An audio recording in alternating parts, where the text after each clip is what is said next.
Review graphing rational functions. This is the review for the summative test on Unit 10.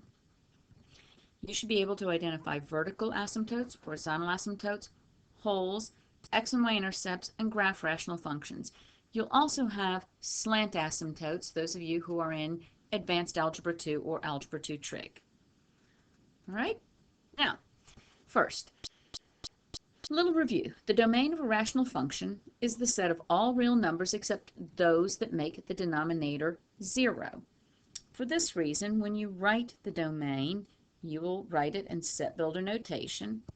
X is an element of real numbers, such that. That's nothing that you have to think about. That's just X is an element of real numbers, such that. Memorize it if you must. And then put your closing parenthesis, and in here, this is where you're going to put your exceptions. So, for instance, I have x plus 1 over x squared plus 10x plus 21. I've got to figure out if there are any values of x that would make this function undefined. Things that would make it undefined would make the denominator 0. So what I'm going to do is I'm going to factor the numerator. Can't do anything about that. And I'm going to factor the denominator. Factors of 21 that add to 10 are 7 and 3. So I have x plus 7, x plus 3. Now, once it's factored, it's very easy for me to see that if x is equal to negative 7 or x is equal to negative 3, that would cause this to be undefined. So here, x is an element of real numbers such that x does not equal negative 7 and x does not equal negative 3. Can you write it together? Sure. I don't have a problem if you put x does not equal negative 7, comma, negative 3. Either way. But again, either one of those values would cause the denominator to be 0, in which case this function would not exist. So this is the domain. Any other numbers are fair game.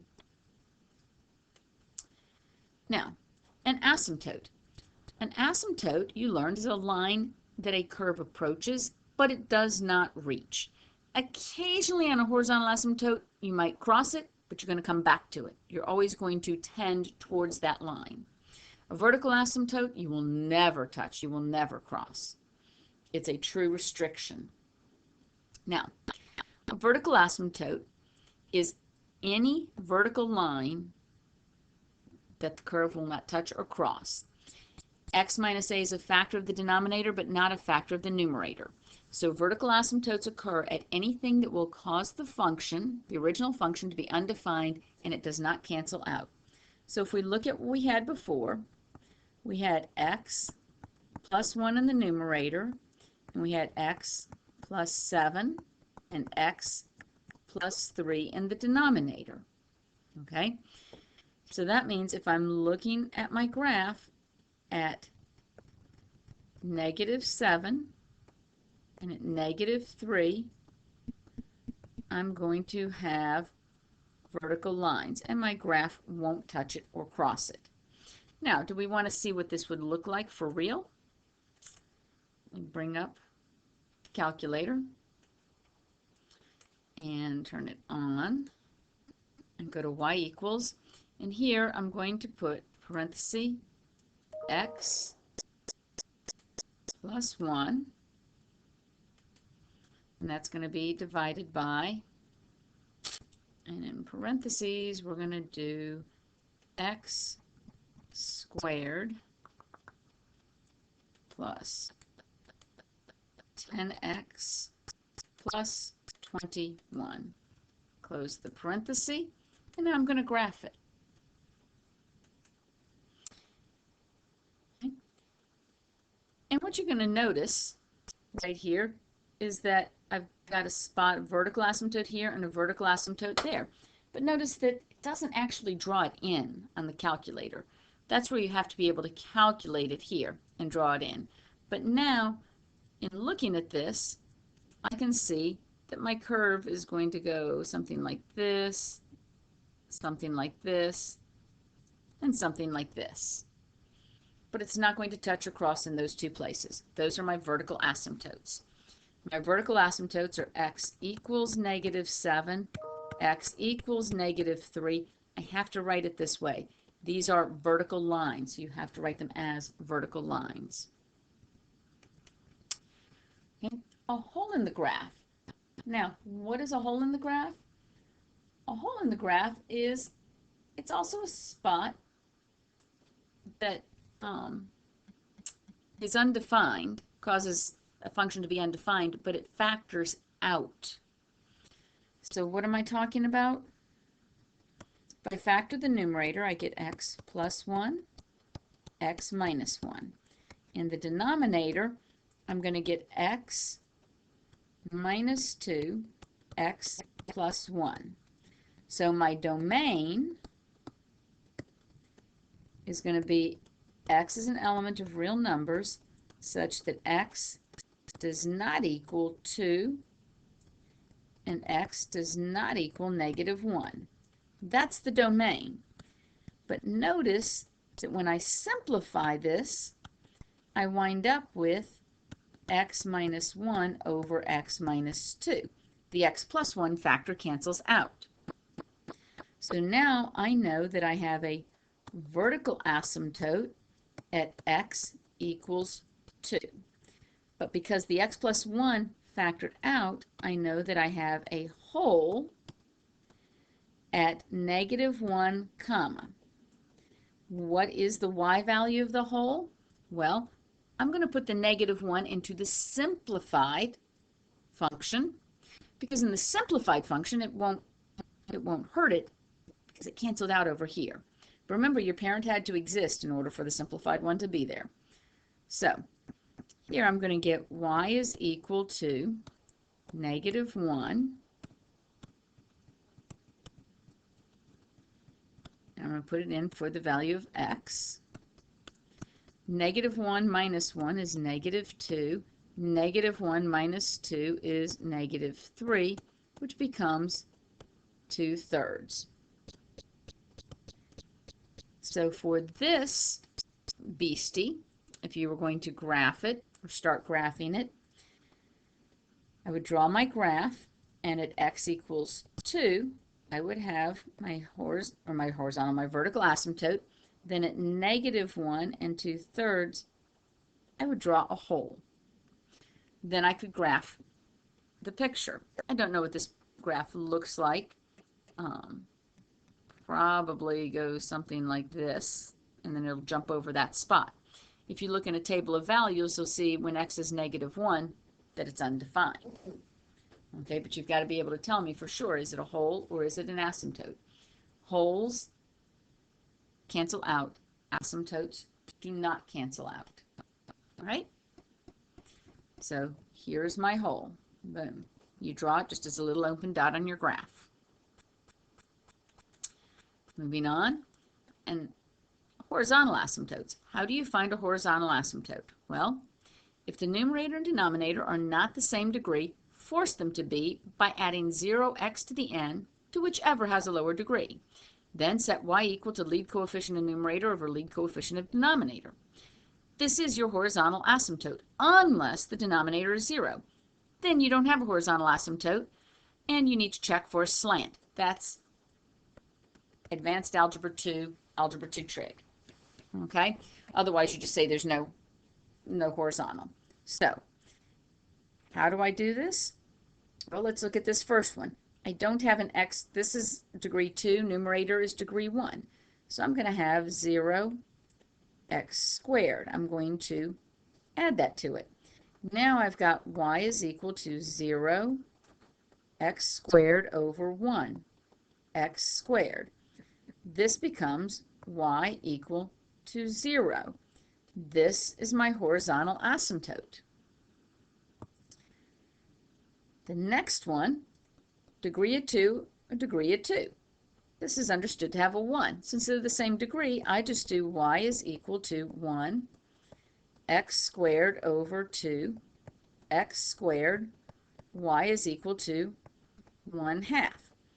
This is the horizontal line, which is my horizontal asymptote. Finally, this last one, the numerator is a degree 2, the denominator is a degree 1. So I have to add 0x² to the denominator. Now I'm going to have y is equal to 1x² over 0x². The x squareds cancel, leaving me with 1 over 0. This is undefined. Therefore, there is no horizontal asymptote. Now, in this particular case, I will have a slant. A horizontal asymptote is simply a horizontal line that a curve approaches. So if we do a quick graph of this, this would simply mean that along the x-axis you would put little dashes. For this guy, if this is the value of 1, you would have your horizontal asymptote would be here. This, no horizontal asymptote. Moving on to slant or oblique asymptotes. This is when you realize there's no horizontal, which is what we did. I have a slant because the degree of the numerator is 1 more than the degree of the denominator. To figure out what my slant asymptote is, I have to do some division. So, and this, it doesn't matter if you want to do long division or synthetic division, okay? Because you're not going to use the remainder. You're just using the linear term. So if you've got x² plus 0x minus 4, long division would be x plus 3. X will go into x² x times. x² plus 3x. Subtract. And you can get negative 3x minus 4. X will go into negative 3x minus 3 times. Minus 3x minus 9. And you wind up with 5. I don't care about the remainder. Y equals x minus 3 is my slant asymptote. Now, if you wanted to do this using synthetic division, you would have 1, 0, negative 4. You would put negative 3 in the seat. You bring down the 1, and negative 3 times 1 is negative 3, add negative 3. That's 9, that's 5. Notice you get all the same things. X minus 3. It's all the same. Okay? So y equals x minus 3 is our slant asymptote. Alrighty?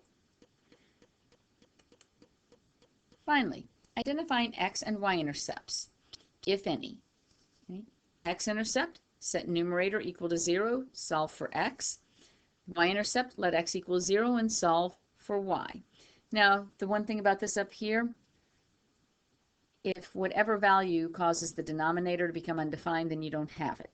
So, first off, we'll look for x-intercepts. So I'm going to set the numerator equal to 0.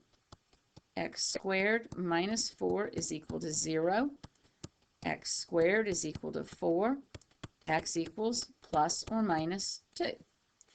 That means that at negative 2, I've got an x-intercept, and at positive 2, I have an x-intercept.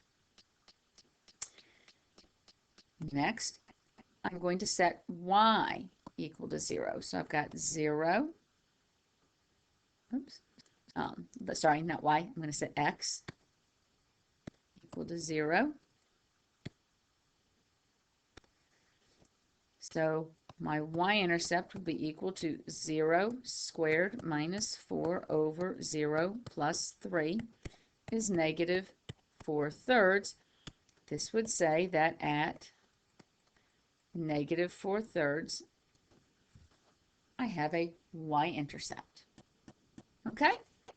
Now, you have 6 problems in your review packet that you need to state the domain and the range, or not the range, the domain, and then you need to graph it using vertical asymptotes, horizontal asymptotes, x and y intercepts. So here are your 6 problems that you should be graphing. You want to state the domain in this form, the vertical asymptote or asymptotes as x equals, the hole or holes as points, horizontal asymptote as y equals, and then the oblique asymptote. Remember, if you have a horizontal, you won't have an oblique. If you don't have a horizontal, you might have an oblique or slant. Then your x-intercept and your y-intercept. You can have multiple x-intercepts, you can have multiple holes, you can have multiple vertical asymptotes. Only one horizontal or slant and only one y-intercept. Okay? At this point, pause the video. Okay, hopefully you paused the video and now you came back. Let's go through and look at these. I'm not going to necessarily do a whole lot of work in each one, but I will explain them to some extent. For this one, there's nothing to factor. X can't be -3, so that sets my restriction for my domain, which also gives me my vertical asymptote. I don't have any holes because nothing canceled. My horizontal asymptote, I wound up with, remember this is going to be y is equal to 0x over 1x. So that's how I got y equals 0. And there's that dashed line. Since I have a horizontal, there is no oblique. The x-intercept, there is none. And the y-intercept is 0, 1/3. Again, if you put a 0 in here, 0 plus 3 is 3. I have 1/3.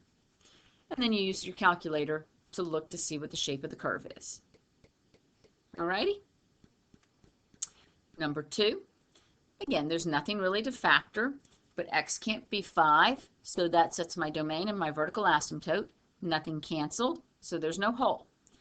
Horizontal asymptote. They are of the same degree, so I have y is equal to 2x over 1x, which allows y is equal to 2. There is my horizontal asymptote. Because I have a horizontal asymptote, there is no oblique asymptote or slant. Okay, remember, this is the same thing as slant. I just want you to be familiar with both words. X-intercepts. If I set the numerator 2x plus 3 equal to 0, 2x equals -3, x equals -3/2. Boom. If I find the y-intercept, I plug in 0 for x. 3 over -5 is -3/5. There are those 2 points. There are my asymptotes, and there are my curves. Number 4. Okay, I factor the denominator. It's got x times x squared minus 4, which is x squared minus 4 is a difference of squares. And then notice that the x's will cancel. So I have a domain that has 3 restrictions. X can't be -2, 0, or 2. But I only have 2 vertical asymptotes, because when I simplify it, there are only 2 things that are still restricted. That's at x equals 2 and x equals -2. Thus, the 2 vertical lines. There is a hole at x equals 0. That's what canceled out. When I plug 0 in, here and here, I get 4 over 4, or sorry, 4 over -4, or -1. There's my hole. All right, does everybody see how to draw that hole in there? Okay. So there's my hole. Now, my horizontal asymptote, I don't have any x cubes, so if I have 0 x cubes over 1 x cubed, that's just going to be equal to 0. My horizontal asymptote is y equals 0. Because I have a horizontal asymptote, I do not have a slant or oblique. My x-intercept, there is none, and my y-intercept, there is none. If I set y equal to 0, then x has to be 0, but x can't be 0 because it's restricted. I cannot plug 0 in for x because, again, x is restricted. So no x or y intercepts. And there's the graph. Number 4. The domain, x is an element of reals, x does not equal 3. Notice that there is no vertical asymptote because the x minus 3 canceled, and I got x plus 1. X plus 1 is a line, but it has a hole. Where's the hole? At 3, 4. How do I know 3, 4? Because in the original, 3 is a restricted value. When I plug 3 in here, 3 plus 1 is 4. There's my hole. Now, I have a slant. It's,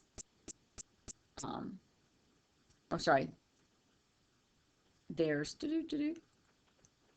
notice squared over here. So there is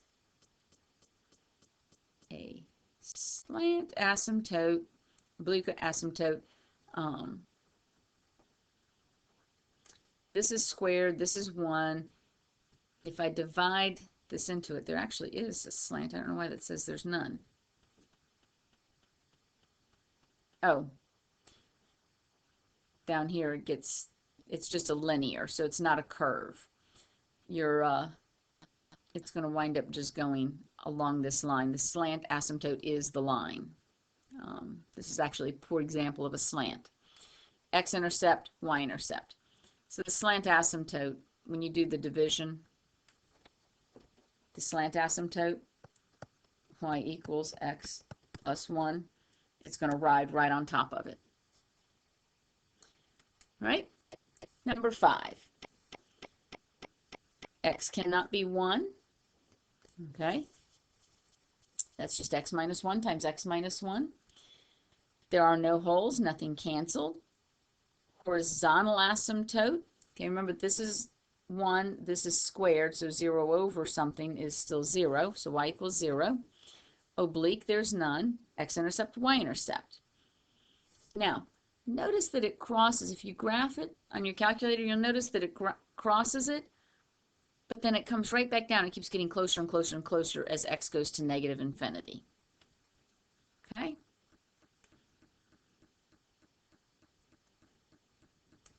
Now, number 6, x cannot be 1/3. That is also your vertical asymptote because it did not cancel, because nothing cancels. There are no holes. Horizontal asymptote, they're both degree of 1, so lead coefficient over lead coefficient is y equals 2/3. There is no slant. X-intercept and y-intercept is both 0, 0. Okay? And then you can graph it and look at the curve. All right? Let me know if you have questions. And that's it.